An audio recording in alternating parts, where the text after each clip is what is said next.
Ever notice how a movie can suddenly take you right out of the moment?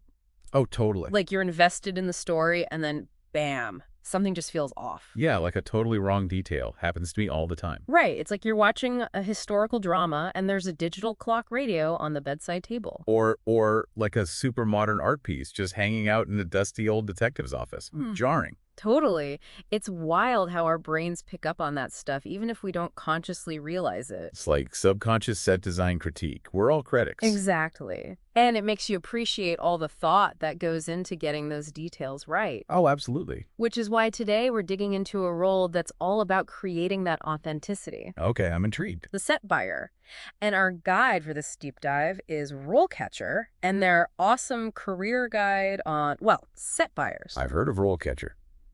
Good stuff. So set buyers, Yep. they're the ones who find all the cool stuff, right? Exactly. But it's way more than just like having good taste. Oh, for sure. They have a huge impact on how believable a scene is, the time period, the characters' personalities, everything. It's all about selling the story, right? Through the stuff you see on screen. Exactly. So I'm curious, where do they even begin? Do they just get a script, a blank check, and go wild at antique stores? Well, if only. Right. No, it actually starts with, well, a lot of reading and analyzing.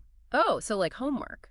Kind of. Mm. The set buyer reads the script almost like a detective looking for clues. Woo, okay, I like that.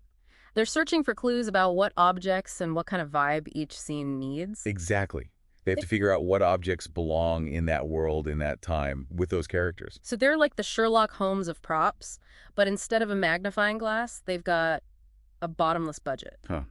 More like a really, really organized spreadsheet. Right, right. It's not just about cool stuff, it's about the right stuff. Exactly. And all within budget, of course. Which makes me wonder, they're not doing this solo, right? Like there's got to be a whole team involved. Oh, for sure.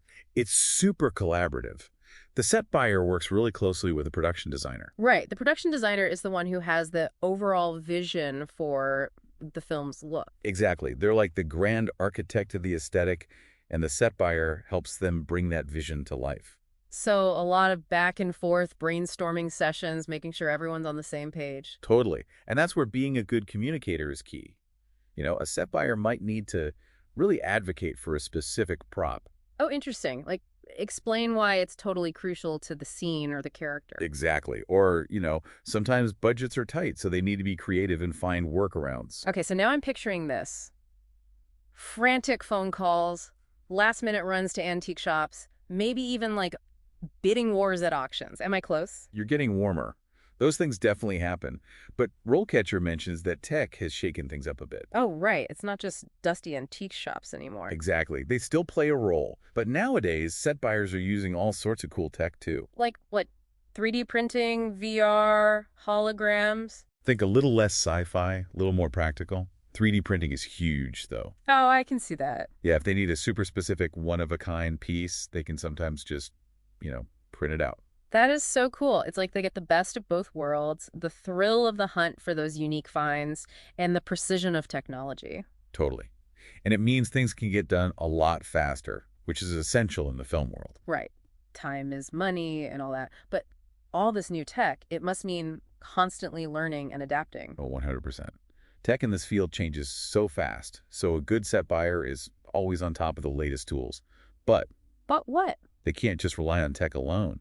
They need that deep understanding of design and history, too. Right, to make smart choices about when to use a replica and when to hunt down the real deal. Exactly. It's a really fascinating mix of old and new. It really is. Now, we've talked about how tech has changed how set buyers find things, but has it changed how they actually work on set? Totally. With so many productions using digital cameras and even like virtual sets, the way they dress a set needs to work with all that tech. That's a good point. Right. They got to think about how something will look on a green screen or how it'll interact with CGI later on. So it's not just about how a prop looks in person, but also how it exists within this digital world. Exactly. It adds a whole other layer to the job. It's mind-blowing when you think about all the factors they juggle, even for the tiniest details on screen. Right. But let's be honest, the really fun part is picturing them out there, finding those perfect pieces. Oh, yeah. The treasure hunt. Exactly. So are we talking like strict historical accuracy for every single thing?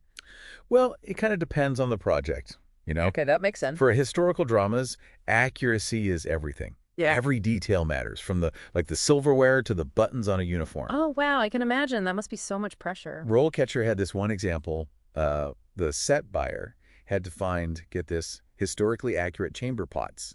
Chamber pots. Now that's dedication. Right. Talk about above and beyond.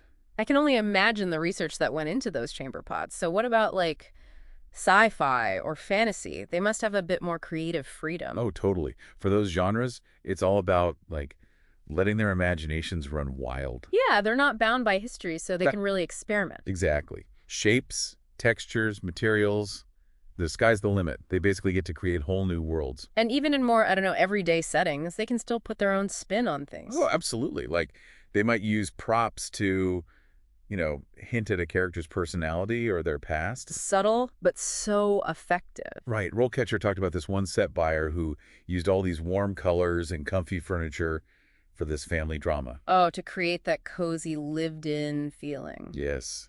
But for a thriller, they'd probably go with, like, colder colors and unsettling art, to create that sense of unease. Wow, I never really thought about it like that.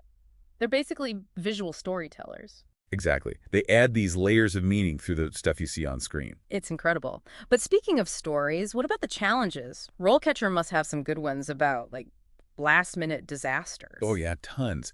They mentioned this one where the set buyer was working on a period piece, right? Okay. And they realized, super last minute, that they needed this very specific writing crop. Oh, no. I bet those aren't easy to come by. Nope. And filming was about to start. They ended up finding a collector online, hours away. Oh, no. So stressful. Tell me about it. Yeah. They had to arrange a middle-of-the-night courier to get it to set on time. Talk about a close call. Right.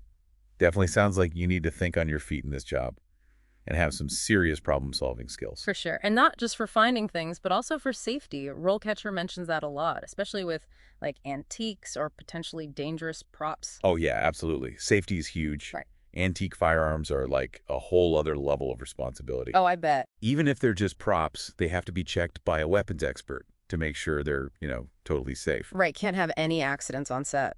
Exactly. Yeah. And it's not just weapons. They have to think about anything that could be fragile, anything that could, potentially cause harm. So they're kind of like safety inspectors on top of everything else. In a way, yeah. They have Yeah. to assess risks and make sure the set is a safe place to work. It's amazing how much responsibility they have.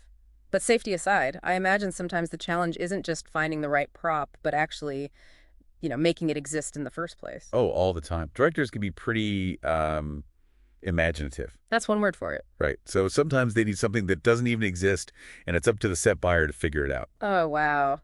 That sounds like a fun challenge, though. RoleCatcher told this one story about a futuristic weapon. Okay. The director had this very specific vision, but it was, like, totally out there. Yeah. Nothing even remotely similar existed. So what did they do? Did they, like, build it from scratch? Pretty much. They got a prop maker involved, and they used a bunch of different techniques. Oh, wow. That's impressive. Right. Found objects, 3D printed parts, custom fabrication, the whole 9 yards. So it seems like some set buyers even specialize in those one-of-a-kind creations. Totally. Some love the research and history, some love the creative problem solving. It's cool how diverse the field is. But for someone who's interested in breaking in, it must be a bit daunting. Like, where do you even start? It feels very much like a who-you-know kind of industry. It does seem like a field where experience and connections are, like, everything. Yeah, it can feel kind of like a closed club from the outside. But RoleCatcher actually had some really practical advice. Oh, good. So what do they suggest for aspiring set buyers? Well, they break it down into stages, which I thought was helpful. Okay, yeah, that makes sense. Like, you're not going to just jump straight into being, headset buyer for a huge film right out of the gate. Right, you got to pay your dues. Exactly. It often starts with internships or, like, entry-level positions, like being a runner or a buyer's assistant. So those are all about being on set, seeing how things really work. Yep. And, of course, meeting people, making those connections. Oh, yeah. Networking is huge in any creative field. Totally. And, as you get more experience, you move up the ranks. Junior buyer, then maybe mid-level buyer, more responsibility, bigger budgets. So you're proving you can handle not just the creative side, but also the logistics, the money side of things. Exactly. And then, some people might decide to specialize. become the go-to person for a certain type of production or prop. Right, like you might have set buyers who love digging into historical research and others who are all about like those futuristic gadgets. Exactly. Or, someone might really connect with this specific genre like sci-fi or fantasy. And with all these streaming services popping up. Oh, that's right. More shows, more movies, more need for set buyers. Exactly. Yeah. So if you're passionate about a particular era, a genre, even just a type of prop, there might be a niche for you. And they stress this a lot. Build a strong portfolio. That's like your visual resume, right? Shows off your skills and style. Exactly. Even if you're just starting out, work on student films, do your own photo shoots, anything to build that portfolio. That's such a good point. It's a way to experiment, show off your creativity, even without a big budget. Totally. And that's what being a set buyer is all about, Yeah. that passion for storytelling. It's been so eye-opening learning about this role with you. I don't think I'll ever watch a movie the same way again. Me neither. Yeah. You start noticing all those little details. I know. It's like a whole hidden layer of filmmaking. So to everyone listening, next time you're watching something and you see a cool prop or a beautifully decorated set, take a second to appreciate the set buyer. They're the unsung heroes, adding so much to the stories we love. And hey, who knows? Maybe this deep dive has inspired a future set buyer out there. It's a fascinating career for anyone who loves film, design, and the magic of storytelling.